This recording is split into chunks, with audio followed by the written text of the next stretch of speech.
Përshëndetje të dashur ndjekës dhe mirë se vini në podcastin e radhës dhe sot të ftuar kam Arben Taravarin, kryetar i Aleancës për Shqiptarët, apo jo? Përshëndetje, faleminderit për ftesën, kënaqësi. Unë e di që ju i keni vullat, po Aleanca është e ndarë, të gjithë thonë që edhe një aleancë, prandaj edhe e bëra këtë ndërhyrje në këtë lloj mënyre. Aleanca është ajo e cila i ka votuesit për krahasit. Aleanca për Shqiptarët momentalisht ka 42 këshilltar, 2 komuna, 3 deputet, kështu që kjo është Aleanca. Dakor. Faleminderit që jeni pjesë e këtij podcasti, të dashur ndjekës, do të flasim sigurisht për zhvillimet tek Aleanca për Shqiptarët, sepse kjo parti të dielën do të ketë kuvendin, do të shohim çfarë risi do të sjellë dhe çfarë dokumente dhe çfarë qëndrimesh, por sigurisht me zotin Taravarit do të diskutojmë edhe zhvillimet e fundit politike, të cilat lidhen shumë pikërisht me rolin e shqiptarëve në qeverisje dhe cila mund të jetë ardhmja e Maqedonisë së Veriut. Edhe një herë faleminderit që jeni pjesë. Doja ta filloja kur e përgatitesha me këtë temën e gjuhës, që disi na lodh është gjuha shqipe, mënyra se si reagohet ndaj shqipes, por megjithatë lajmi i ditës sot është që një nga prurjet e Aleancës për Shqiptarët, siç ishte Blerand Ramadani, ka vendosur të tërhiqet. Pse? Kjo është vendimi i Blerandit mbas zgjedhjeve lokale, mendoj se ai kishte nevojë për një periudhë reflektimi. Ne kemi pas takime të shpeshta, para 4-5 ditë jemi takuar. Ai mendon se një periudhë duhet t'i përkushtohet, spaku mua, kështu më ka thënë, t'i përkushtohet shkencës. I ka studimet e doktoraturës edhe vendimi i tij ishte i tillë, edhe pse unë mendojsha ndryshe se na duhet, ishte një figurë në Aleancë për Shqiptarët. Por duhet ta respektojmë çdo herë vendimin e çdo njeriu që mendon se një periudhë mund edhe të pushohej ose të mendohet, të analizohet rrethanat edhe të vendosë si më tutje. Normalisht ne do të vazhdojmë të jemi në kontakt me Blerandin, do të tentojmë edhe më tutje që Blerandi përsëri na bashkangjitet edhe të vazhdojmë betejat politike, por përsëri them është vendim individual i tij.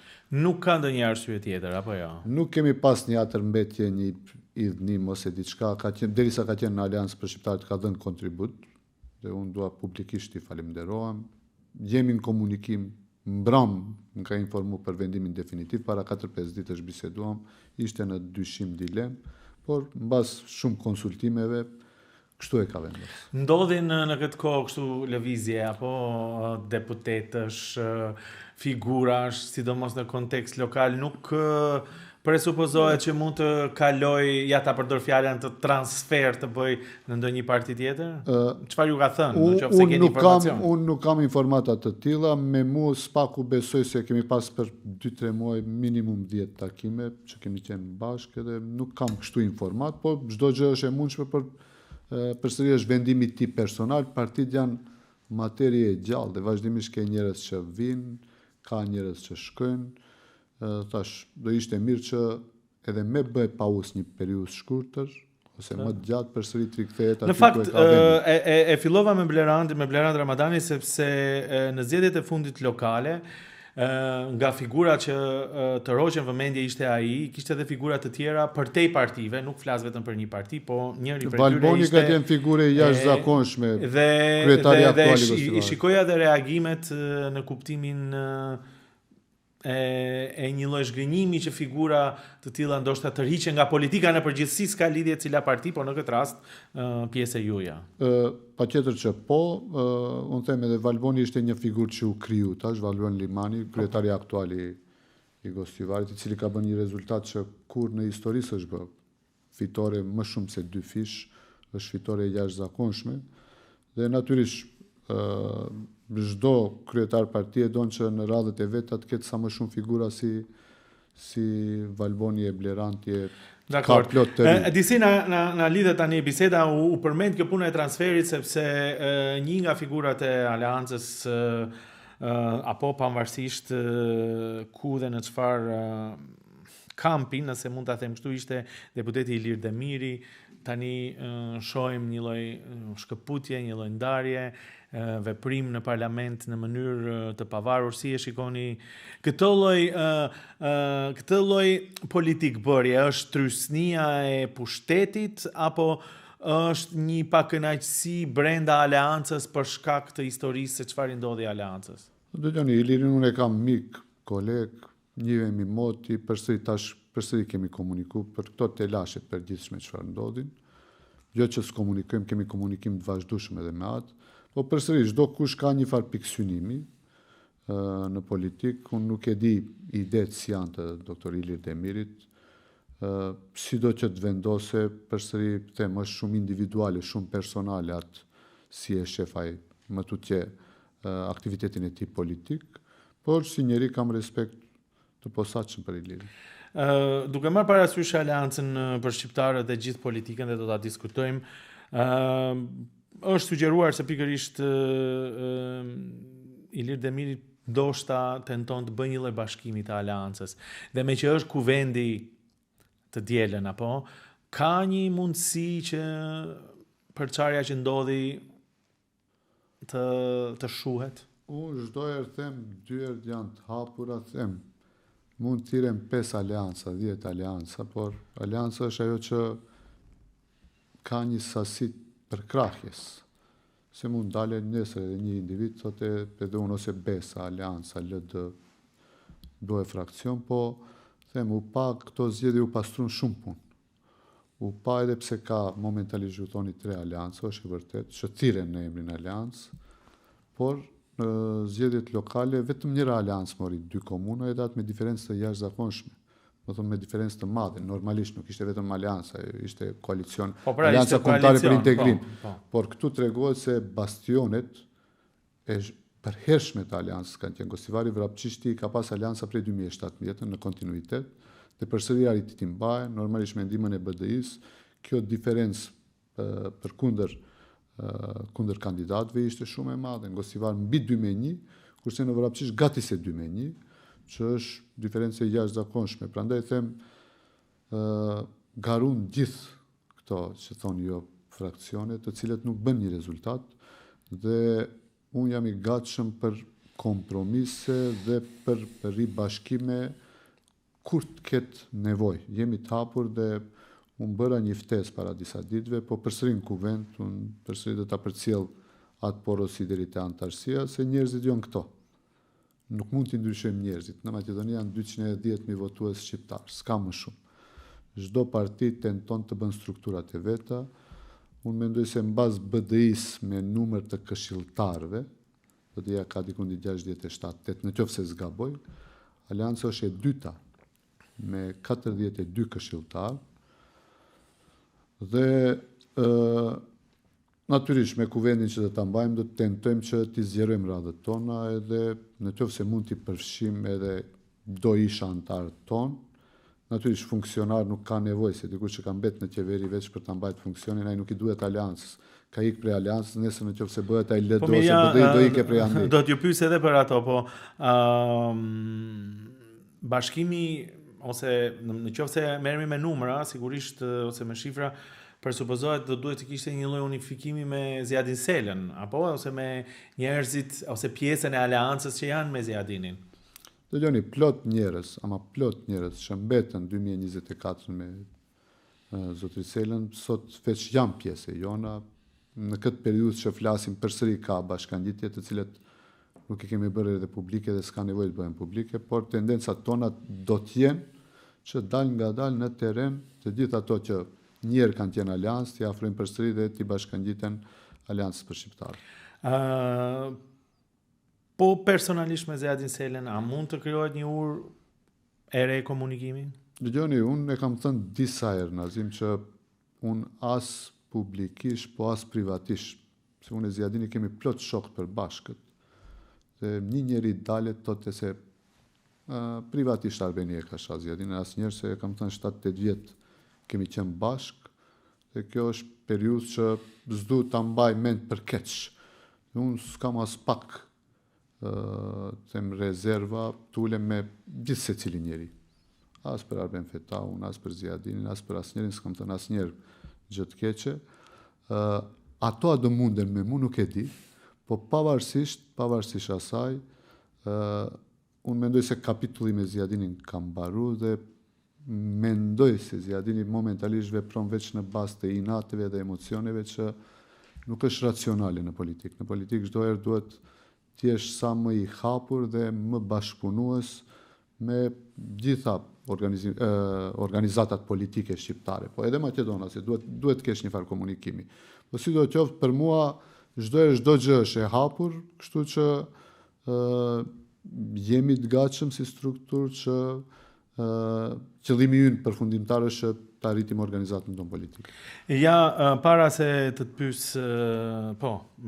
cila është e ardhmja sipas jush tani Aleancës për shqiptarët në prag të kuvendit, e përmende Arben Fetajin, ndërkohë ai pikërisht këtu në këtë podcast akuzoi ty direkt si një nga njerëzit që e dobësoi Aleancën. Ja e lusë regjin që ta luajmë pikërisht një deklaratë të tij ku thotë se 70% e elektoratit të Aleancës për shqiptarët kanë qenë kundër atij veprimi që ti e ke sugjeruar ose që ju e keni sugjeruar mbrapa. Ta ndjekim deklaratën. Për herë parë thuhet kjo gjë, edhe është me rëndësi të thuhet. 70% e votuesit të Aleancës për shqiptarët ishte kundër çfarë do lloj bashkëpunimi me BDI, vetëm 2% për bashkëpunim me BDI. Zoti Taravari e ka pas këtë informat, ka vendosur të shkon atje. Dëgjoni, në qoftë se analizohet prej gjithë kësaj situate, më i dëmtuar ka dalë Arben Taravari. Domethënë, në qoftë se ishte personale, unë duheshte të ri në qeveri, të vazhdoj të jem ministër, dhe Aleanca për shqiptarët dal nga dal me obstruksionet e lloj-llojshme që kishin brenda Vlenit, po edhe prej obstruksioneve që kishin prej VMRO dhe PMNS, sot jemi një strukturë që do të njihet dhe do të mbahet mend te popullata dhe te qytetarët si një strukturë servile e paaft, e cila me çdo kusht mundohet vetëm të rije ta mbajë koltukun e vet. Unë kam rrezikuar më shumë se çdo kusht tjetër. Pse? Qëllimi ishte që të distancohemi prej politikave qeveritare, të distancohemi prej asaj që e tham ndryshim, ne dolëm 2024 në fushat dhe tham u asjellim ndryshimin njerëzve. E hekim BDI-n dhe mendoj se atë qëllim e kemi arrit si Aleancë për shqiptarët edhe unë personalisht. BDI-a shkoi në opozit. Po jo që në vend BDI-s të vinë Ramis Merko, Nevzat Bejta, e plot eksponent tjerë të BDI-s, praktikisht me Vlenin ne bëjmë një rebranding të asaj që ishte BDI-a, se shpesh tonë, po BDI-a ka duru në kohën e Gruevskit. Ja që BDI-a ka duru, edhe Vleni duron tash, po ka një strukturë të njerëzve që nuk mund ta durohe. Unë thjesht ishte e pamundshme, flas si person, po edhe si strukturë. Kishim presione të jashtëzakonshme, sepse kishim obstruksione edhe brenda Vlenit. Edhe kjo është njëra prej arsyeve për të dalë prej qeverie, edhe mos përfillja prej VMRO-s. Unë dua për rezultatet në qoftë se më lejon Nazim, më thënë, antarësia me cilin kanë shku këto zgjedhje tregun. Arben Fetau doli me kandidatin e vet në Likov. Humbi 2-1. Arben Fetau doli me kandidatin e vet në Vrapçisht në rundin e parë, humbi 12-1. 12-1. Rundin e dytë doli Ziadini me kandidatin e vet bashkë me Vlenin, humbi 2-1.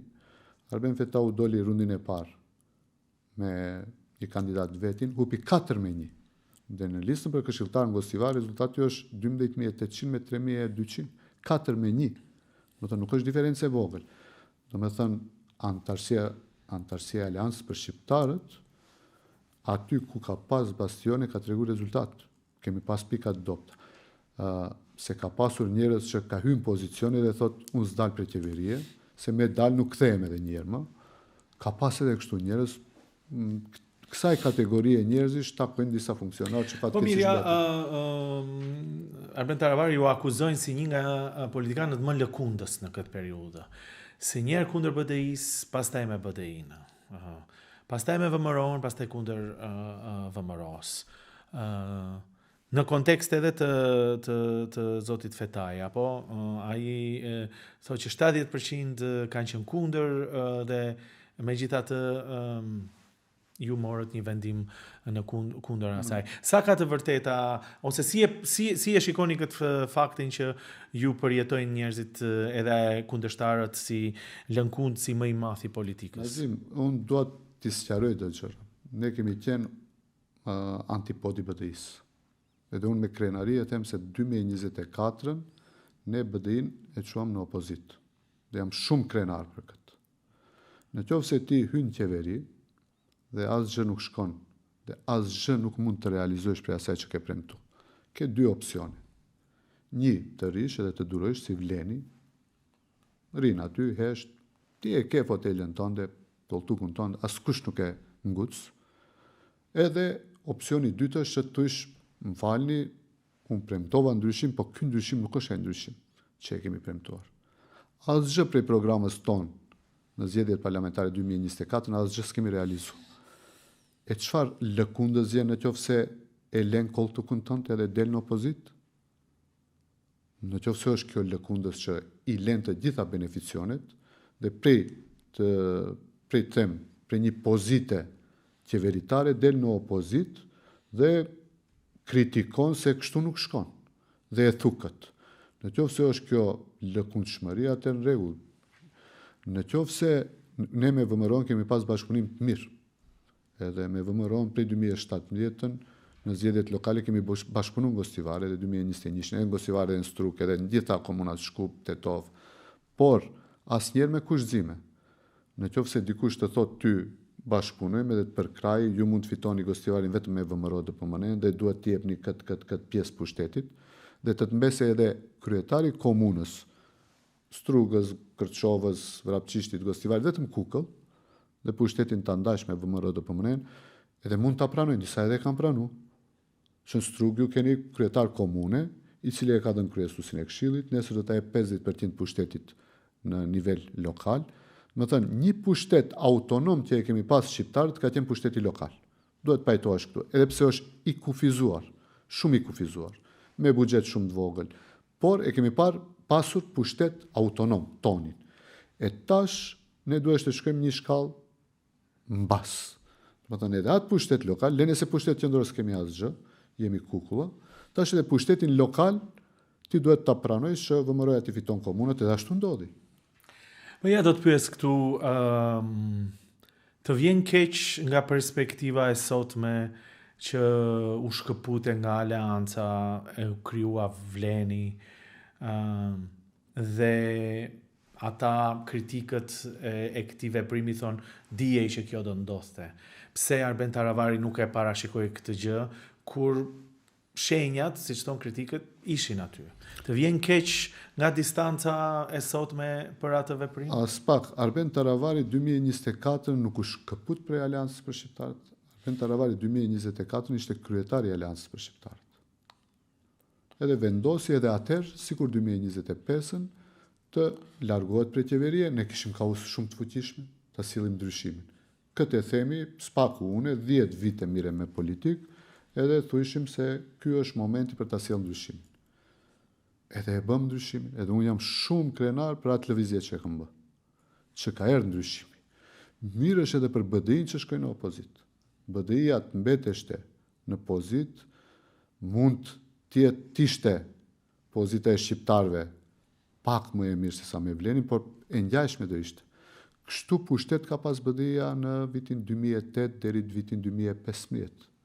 Mund të themi 2-3 vitet e fundit që janë përmirësuar pak situata, po kështu ka qenë. E tash ishte pak më keq se sa vitin 2008, tash kështu ishte, ngjashëm ishte. Them, ka njerëz që mund ta durojnë. Izeti duron, Bilali duron, Zeqiriaj durojnë, u duket mirë bile, thun veç miren me BDI-n. Ore, ne premtum ndryshim, nuk premtum Rami Smerkon e sillim mbas. Do ta kemi partner koalicion. Nevzat Bejtën do ta kandidojmë si ndryshim. E plot emra tjerë që s'dua t'i përmendi që janë sinonimi të keqes gjatë qeverisjes së BDI-s. Dhe si konstatim, as pak s'jam bë pishman për 2024, sepse 10 vite jam thirrë për ndryshim. Kam qenë faktor që e kanë ndihmuar ndryshimin, dhe ka ndodhur ndryshimi, mirë është bile edhe BDI-a që u filtrua e pastru. Imagjinoni mos kishte ndodhur ndryshimi, përse do të kishin figurat e njëjta. E tash kjo që vleni devion. Po tani e njëjta pyetje, të vjen keq për bashkëpunimin me Vlenin se kur ju dëgjoj se si i përshkruani, përsëri dikush do të thoshte, ata janë të njëjtit, nuk është se ka ndryshuar. Si ka mundësi që Arben Taravari nuk e ka ditur me kë do të bashkëpunojë? Unë kam pas besim të jashtëzakonshëm te Izet Mexhiti. Edhe ideja ka qenë që me njerë mbas zgjedhjeve dal nga dal të nisim të fuzionohemi. Bile e kemi pas që antarësia jonë edhe antarësia e LD-s ndjeheshin shumë të afërt. Dhe ideja ishte mbas formimit të qeverisë që LD-ja dhe Alianca për Shqiptarët bëhen një subjekt, besa edhe alternativa me që kanë qenë një subjekt dhe janë nda 2017-2018, ato të fuzionohen e mandej shkalla e dytë e fuzionimit tjetë kjo strukturë e ASH-LD me këtë strukturë të besa alternativ bëhet një subjekti vetëm, por fatkeqësisht e shifshim që nuk ka një disponim të tillë. Ne filluam me organizimin e partisë, riorganizimin e partisë mbas zgjedhjeve, flas për 2024, dhe kishte jehon të jashtëzakonshme, bashkangjitje të plot njerëzve, po edhe anketat tregojshin që besueshmëria në Aleancë për Shqiptarët ishte më shumë se sa 3 partitë bashkë. Dhe kjo sinqerisht mendoj, jo me qëllim, ne dushim të organizojmë partinë, disa i kthejshim prej të zjadini, disa në bashkangjitesin, disa të BDI-s në bashkangjiteshin. Kryoj një farë frustrimi, një farë kompleksit e 3 partnerët tonë qertë të koalicionit në Vlen. Unë e kam besu në atë projekt, nuk e më shefi se kam besu se bile kemi bisedu. Unë jam ftof prej aty, them, në 10 2024, kur kryeministri në tha se ndryshimet kushtetuese problem të bëhen. 4 mbetje të lloj-llojshme që çdo gjë që duheshte të vendosim, praktikisht unë isha 1 me 3 vota, se vendosim me konsenzus për çdo gjë. Po me çfarë ndodhi ja se e përmendët Izet Mexhitin? Pse u zgënjeu? Ku ishte zgënjimi me të? Përderisa keni qenë aq afër për të shkrirë strukturat, çfarë ndodhi? Kishte disponim edhe në struktura. Ishte e paspjegueshme për mua si mundet që antarësia e Aleancës ndjehet shumë më afër me ish strukturën e BDI-s, se struktura e Izetit mund të themi 99% janë ish struktura të BDI-s. Si sa me 2 partit tjera që kanë qenë opozitare, më shumë në opozit, Besa dhe Alternativë, po kjo ishte fakt. Po çfarë ju zgënjeu nga Izeti? Dëgjoni, ikja prej fazës së bashkimit habit të mu se disi vazhdojmë 4 struktura, ma mirë të kemi 4 deg në çdo qytet apo çdo vend banim.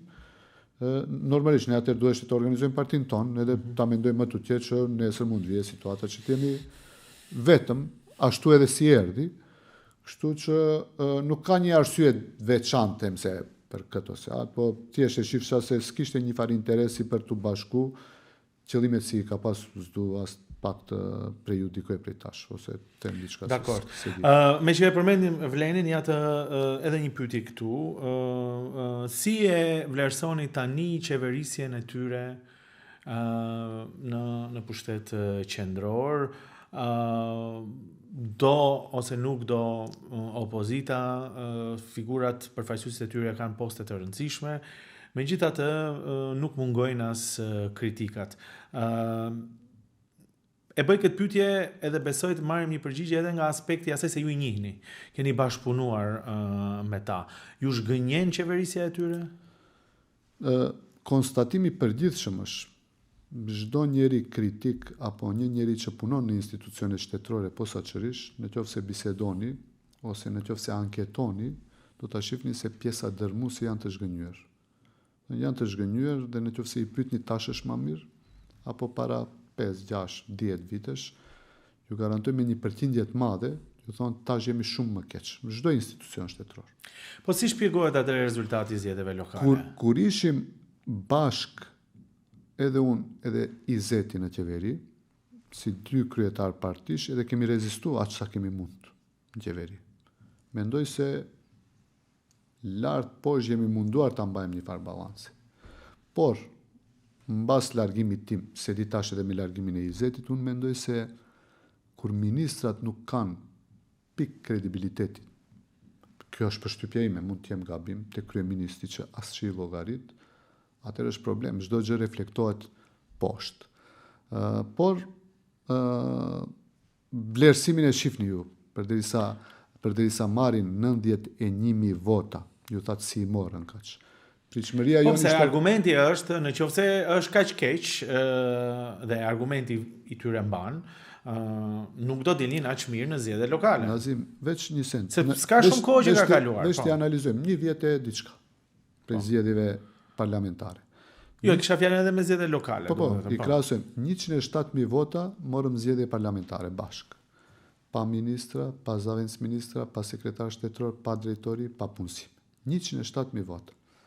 Dhe tetor, ato i morën me gjithë ndihmën e shtetit, me ministra e zavendës ministra, sekretar shtetror e 200 drejtori, i morën 91.000 vota. Që ne nuk e pritshim asaq.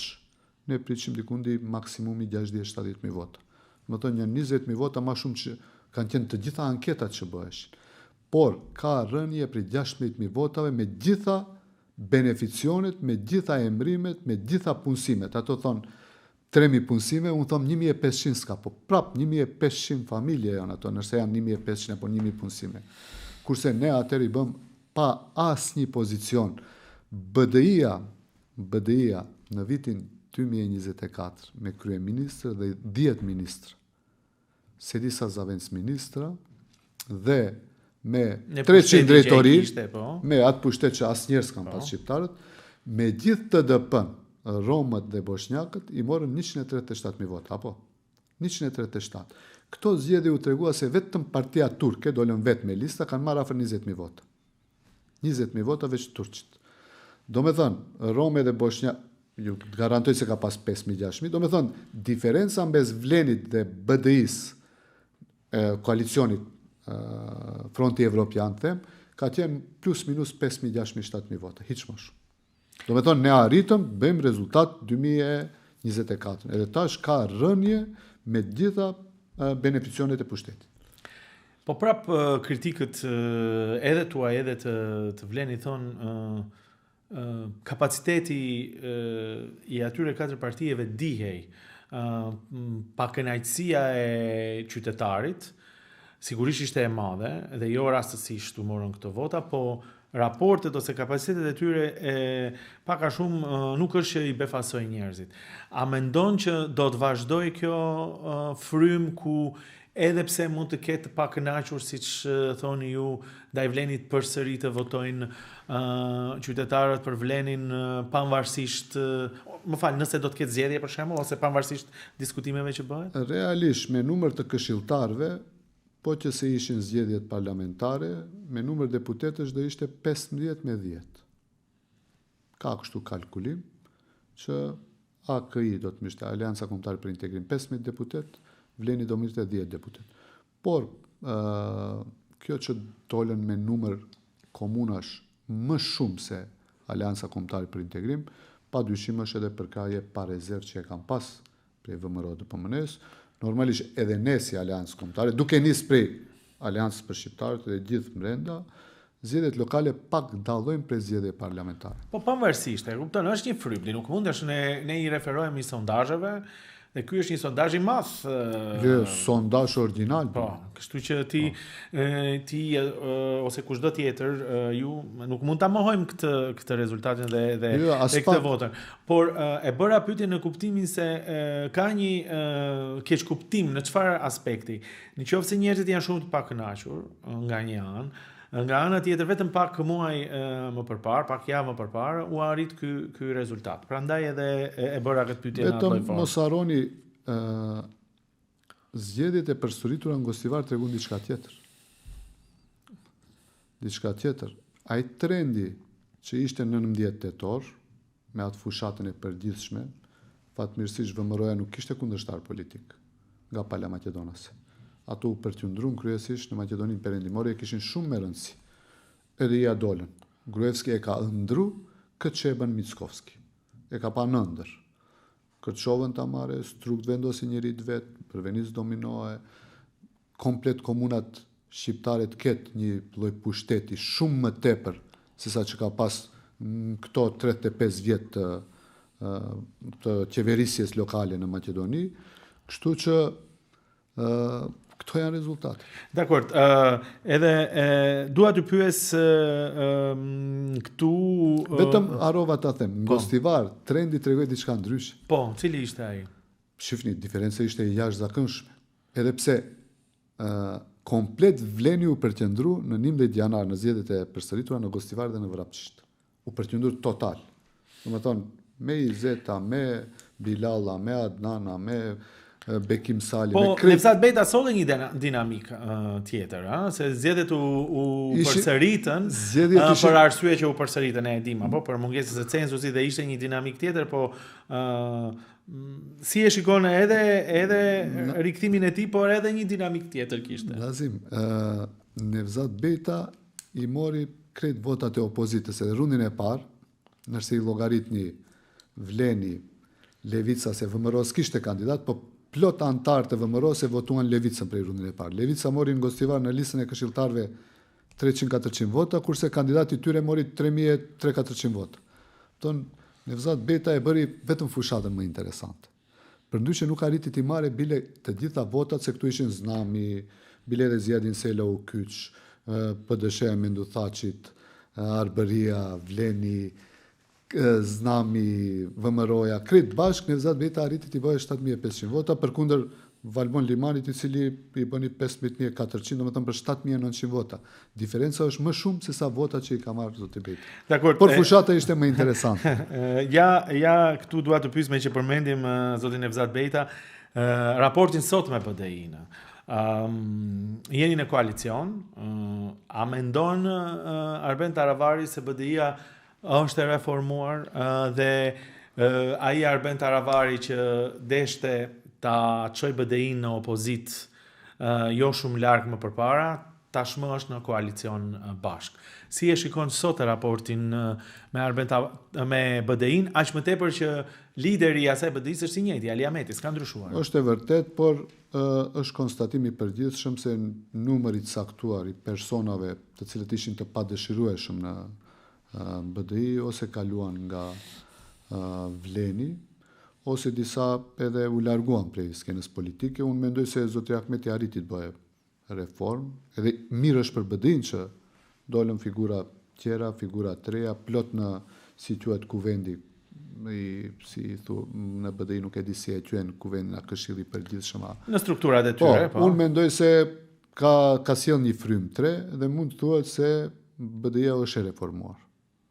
E vini re se ja për shembull prap këtu qytetarët ndoshta janë në atë pozicion, nëse unë mund ta rumbullaksoj kështu më shkurt, nga ajo që ju thoni edhe në përgjithësi cila është atmosfera, as nuk janë të kënaqur nga Vleni, por as nuk i besojnë dot, ose opozita nuk e ka kredibilitetin që duhet ta kishte. Në këtë mes ku është realiteti? Unë mendoj se duhet periudha është shumë e shkurt, prej zgjedhjeve lokale nuk kanë kaluar as 6 muaj. Unë mendoj se duhet edhe pak kohë për të kthjelluar edhe për të qartësuar punën. Edhe opozita ta bën punën ashtu si duhet, edhe ne si parti 11 janar ne i mbaruam zgjedhjet, zgjati në Gostivar dhe në Vrapçisht 5-6 muaj më shumë se sa në vendet tjera, kështu që besoj se në periudhën e ardhshme Aleanca për Shqiptarët do ta bëjë opozitarizmin, BDI-a do ta bëjë opozitarizmin, bashkëpunim mes dy partive opozitare është edhe normal të ekziston, edhe besoj dhe shpresoj që do të kemi bashkëpunim, do të koordinojmë. Po në çfarë mënyre do jetë bashkëpunimi sepse AKI-a ishte, nuk ishte, pastaj kishte vetë një bashkëpunim veç mes jush dhe BDI-s. Si e shikoni bashkëpunimin në të ardhmen? Për momentin bashkëpunimi ynë është në 4 komunat ku ne kemi struktura edhe i udhëheqim komunat. Do të bashkëpunim ka në komunën e Likovës, bashkëpunim ka në komunën e Studeniçanit, bashkëpunim ka në komunën e Gostivarit dhe Vrapçishtit, dhe besoj se në komunën e Çashkës. Plasnis ne nuk kemi struktura si parti, kështu që më tutje bashkëpunimi jon i ardhshëm varet edhe prej dëshirës së dyanshme të BDI-s edhe Aleancës për Shqiptarët, unë për vete kam thënë çdo paratitje se mendoj se si dy parti opozitare shqiptare duhet t'i ndërtojmë strukturat tona, t'i rinovojmë, t'i riorganizojmë dhe mendoj se opozita e bashkuar shqiptare duhet që të funksionojë së bashku spaku deri fillimin e negociatave me Bashkimin Evropian. Unë vazhdoj të mendoj se edhe ndonjë parti prej Vlenit do t'i bashkangjitet opozitës shqiptare. Nuk e them dot sepse ndëgjojmë spekulime të lloj-llojshme, e dim se raportet brenda, edhe pse më fajsojshin në fillim se Arben Taravari është troublemaker në Vlen, edhe pse ne dolëm 15 maj prej qeveria të thanë tash ne bashkohemi se ky na pengonte, ja kaluan 8-9 muaj e ende s'janë të bashkuar. Unë uroj, sinqerisht uroj që të bashkohen. Kjo është mirë për shqiptarët, nëse Vleni arrin të bëhet një parti politike, edhe për ne si parti është, po edhe për shqiptarët në përgjithësi. Unë uroj që të bashkohen, por duke ditë si funksionohet brenda. Prognoza ime është misioni pamundshëm që ai konglomerat i politikanëve me ideologji të ndryshme t'i bësh një struktur partijak. Për shtypja ime, dua të jem gabim dhe uroj që ato të bashkohen edhe të bëhen një parti politike me një kryetar, me një kuvend, me një kryesi. Për mirë, se na kthem prapë të Vleni. Ku është problemi atëre i mos bashkimit të tyre? Ja, edhe kjo pyetje vazhdimisht ju bëhet edhe atyre, ata thonë po thuj se jemi gati, edhe shumë pak, po diskutojmë. Po, ju akuzonin atëre juve se ju ishit një nga arsyet që nuk u bashkuan. Shpresoj tash nuk më akuzojnë se tash unë. Po ku është problemi? Si funksionojnë ata që nuk mund të merren vesh? Dëgjoni, janë parti të cilët s'kan lidhje me njëra tjetrën. Besa edhe alternativa edhe mund të bashkohen. Dhe është e logjikshme të bashkohet, por LD-ja është një struktur komplet tjetër. Tash mos flasim për Arben Fetajin edhe Lëvizja Arbria, që janë komplet struktur tjetër. Këto i mban vetëm interesi dhe Mickovski. Dikush më tha pse ju insistoni që Vleni të ketë kryetar. Tash nuk insistojmë, po Vleni ka kryetar. Vleni e ka kryetar zotëri Kristian Mickovski. Ky është kryetari i Vlenit. Me nuk qenë Mickovski t'i lënë 2 javë. 2 javë thotë unë spërzihem të ju, moti ishin ndajt para zgjedhjeve lokale, por unë mendoj se kryetari vërtet i Vlenit është Mickovski. Kur do ta zgjedhin kryetarin pro forma, unë uroj sa më shpejt që të bëhen një parti, atëherë do të ketë një kryetar i cili është pro forma që e kanë zgjedhur me 1000 kompromise. Është projekt i paqëndrueshëm me një fjalë. Dakord, nuk dua të kthehem tani te pyetjet e tjera se prap mund të përsëriten nga përgjigjet, por një nga arsyet për shembull që Arben Fetaj thoshte që Vleni nuk funksiononte ishte sepse shpesh edhe ju keni sjell struktura ose njerëz të cilët nuk kanë qenë të pranueshëm. Propozoj ta dëgjojmë edhe një nga deklaratat e tjera të Arben Fetajit dhe a lidhet pak a shumë kjo edhe me frymën se ka dëgjuar emision. Me frymën, ja tani do ta dëgjoj, me frymën e mos bashkëpunimit. Ja Regjinë, Lus Regjinë ta luajmë deklaratën tjetër. Po jap edhe një argument tjetër për policinë në Struga. A dini pse nuk ka udhëhec të policisë, udhëhec shqiptar të policisë atje? Sepse kuadrot e Arben Taravarit me në krye Taravarin kanë propozuar njerëz me dosje kriminale për atë pozitë dhe na kanë mbajtur peng për 6 muaj me radhë. Kur propozon emër të kriminalizuar me dosje penale kaq dhe pa certifikat sigurie dhe e mban peng tër Vlenin për 6 muaj, faji nuk është as te pala tjetër, po as brenda Vlenit. Është te personat që kanë promovuar figura të tilla.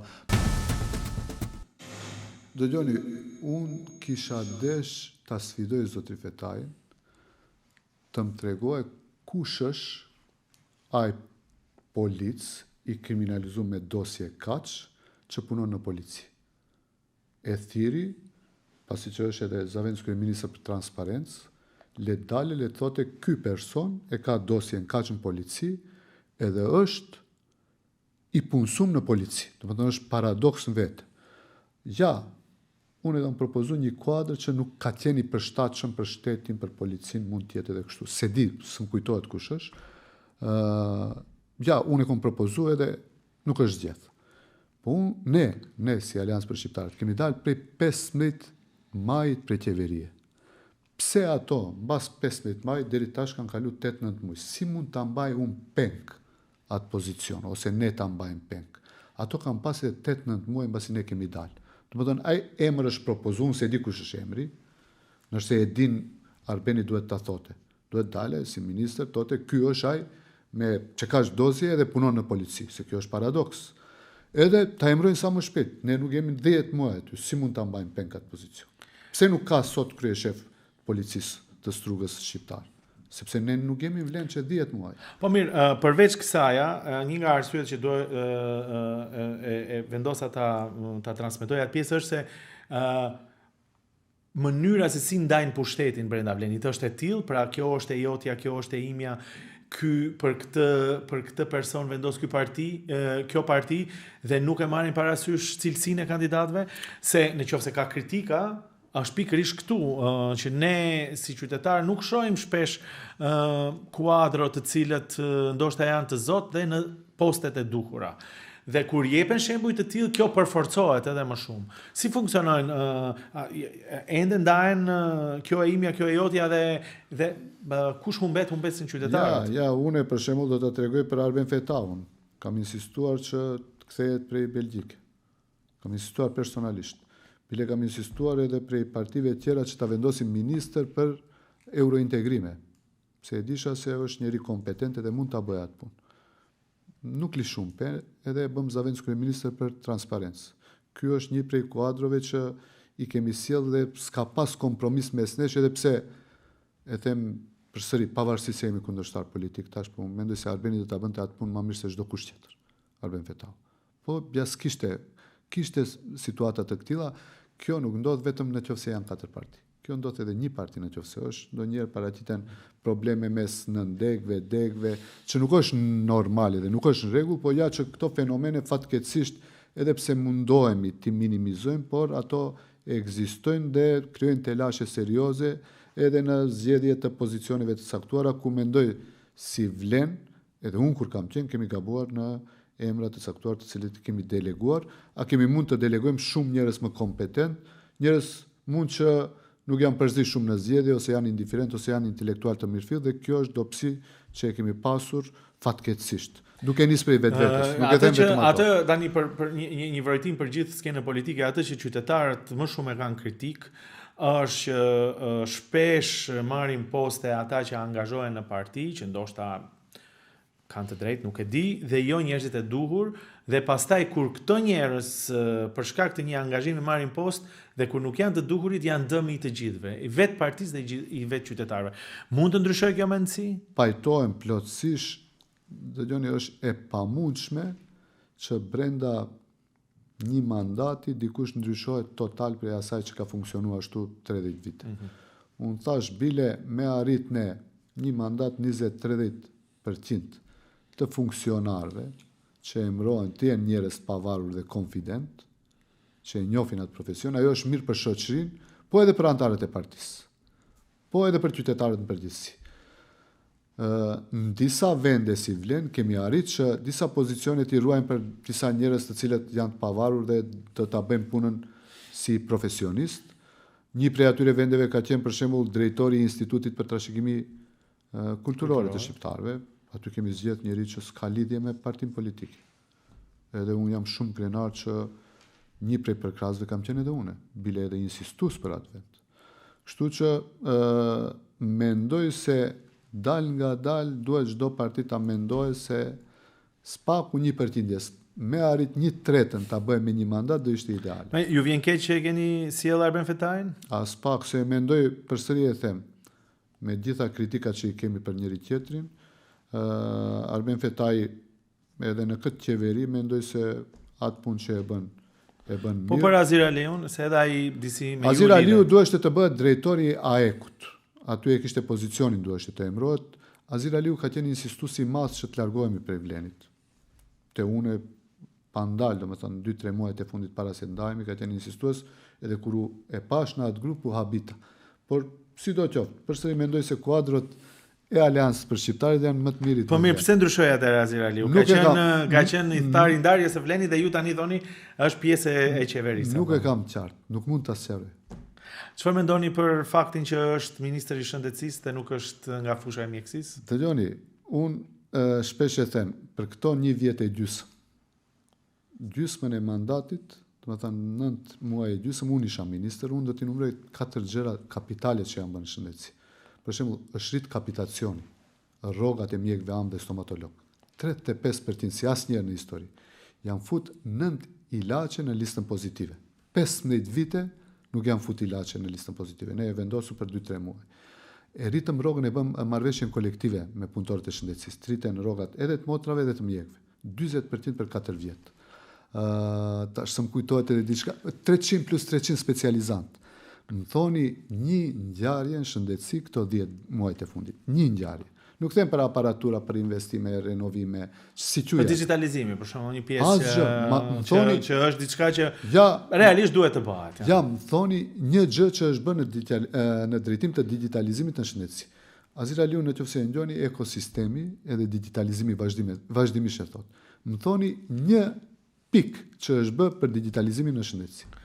Po mirë, ju jeni mjek, punoni po aq afër edhe fizikisht. Komunikoni më tej me Azir Aliun?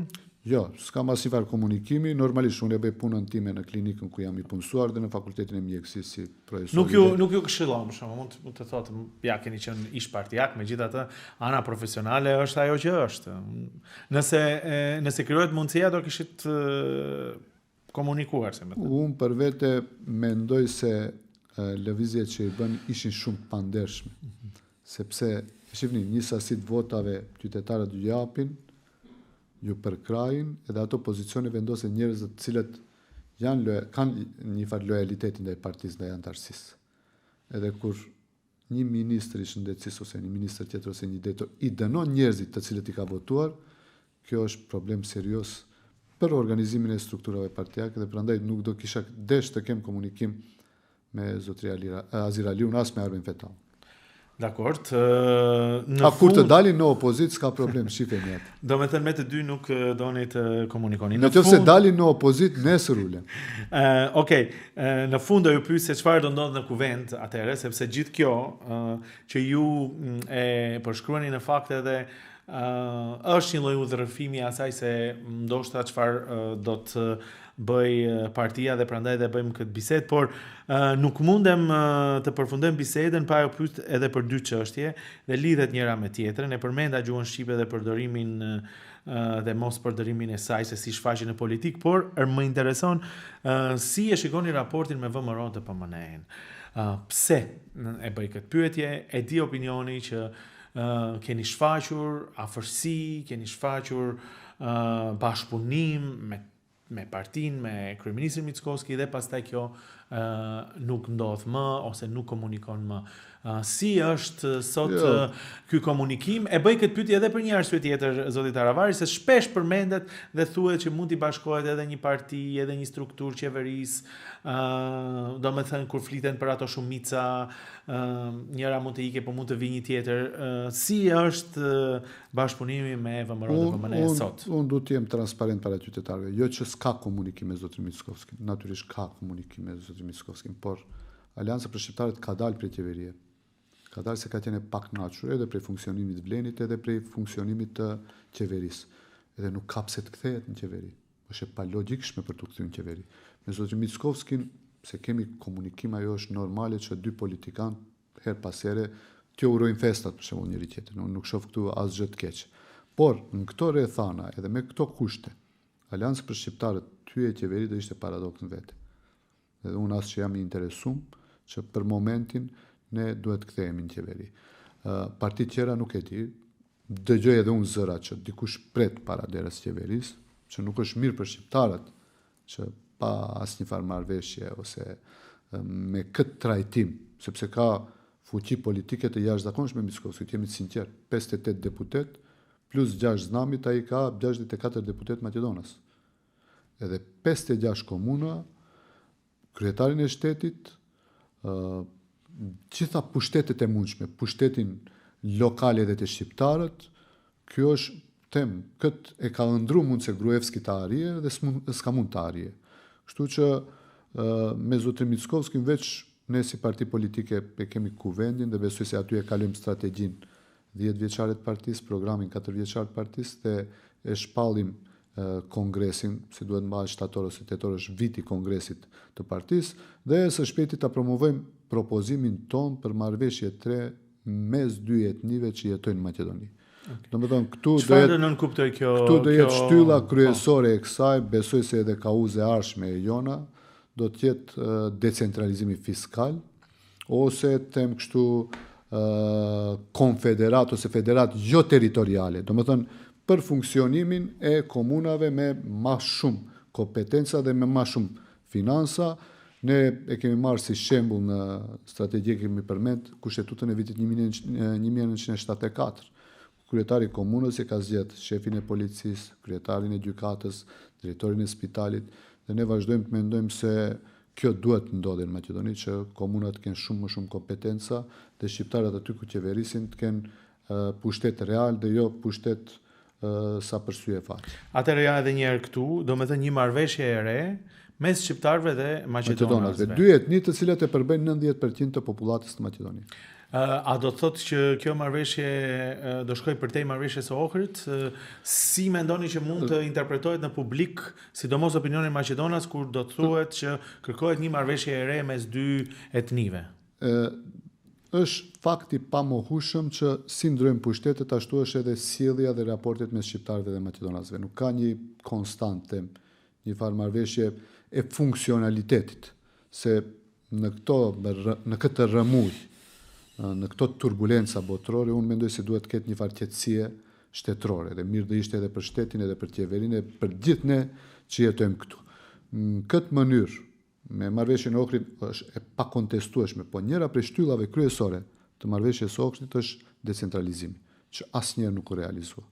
Duheshti deri vitin 2006, mbeti ashtu, do të realizohet mbas 2, 3, 4, 5 viteve, dikush del thot sot se është realizuar, por unë mendoj se prej shtyllave kryesore, shtylla më kryesore ka qenë decentralizimi fiskal, që asnjëherë nuk ndodhi, nisi Aleancë për Shqiptarët do jenë këto dy insistime, do thonë decentralizimi fiskal, rruga drejt Bashkimit Evropian dhe investimet, se investimet në Maqedoninë nuk mund të sjellim pa mos u bashkangjit një familje europiane. Dhe kjo është mënyra e vetme me të cilën ne mund të sjellim investitor, por t'i kthejmë një pjesë të konsiderueshme të mërgjimtarëve tonë, të cilët jetojnë a kanë tendenca për të kthyer në vendlinjen e tyre. Edhe një sqarim këtu, kjo marrëveshje e re, pra është thoni ju brenda kronikës së marrëveshjes së Ohrit, nuk e tejkalon. Absolut. Dakor. E thikret në fund dhe lidhet me këtë gjuhën shqipe, se me atë e filluam, por nuk e bëra pyetjen. A mendoni që kjo VMRO dhe ky Mickovski tani i kohës të fundit shpreh një lloj nacionalizmi më të madh se më përpara? Në çfarë konteksti? Se në qoftë se ende vazhdojmë me simbolika të tilla, ndoshta edhe jo esenciale, për aq punë sa e pret Maqedoninë, ata përdorim shqipen, mos ta përdorim, ministra të cilët thonë unë kam vendosur, mos ta pranoj, nuk e zbatoj, është përtej kushtetutës, më kuptoni apo jo ku i kam shembujt, për ta përmbyll, a mendoni që do të hyjmë Maqedoninë në një fazë më nacionaliste, sepse edhe vetë kërkesa të tilla, për një marrëveshje të re, ndoshta ide të reja për federalizim, do ta çojnë vendin në një përplasje më të madhe. Si e shikoni nga ky aspekt? Çdo herë ligji i dytë i njëjtë thot aksioni krijon reakcion dhe çdo një sjellje politikave maqedonase në këtë mënyrë, sikur që e çon Mickovski, që njëra prej shumicave, shumica e vogël dhe pakica e madhe. Se shqiptarët nuk mund të jenë pakicë këtu, janë 1/3 e popullatës. Edhe ato shumicë prej sa janë Maqedonas, si 54-55%, mund të jetojnë bashkë vetëm në një harmoni që do të jetë funksionale. Tendencat e këtilla që marginalizohen shqiptarët gjithandej në çdo institucion. Dhe Maqedonasit ndjehen se ne jemi pronar këtij shteti, nuk është mirë edhe për shtetin, po edhe për gati se më gjysmën e popullatës. Po kur e njihni Mickovskin dhe me këtë do ta mbyllim para disa vjetësh kur kishte një bashkëpunim më të madh. Nuk ishte i njëjti? Absolut. Ka ndryshuar dhe pse ka ndryshuar nëse është Absolut. ashtu? Dëgjoni, Mickovski, un kam besu te Mickovski se ai ka erdhur edhe privat më para Ngostivar, domethënë për një kafe, për një drek, në Shkup kemi pi kafe, domethënë kur ishte opozit, dhe shpesh më kujtohet një frazë që më ka lënë mbresë të mirë.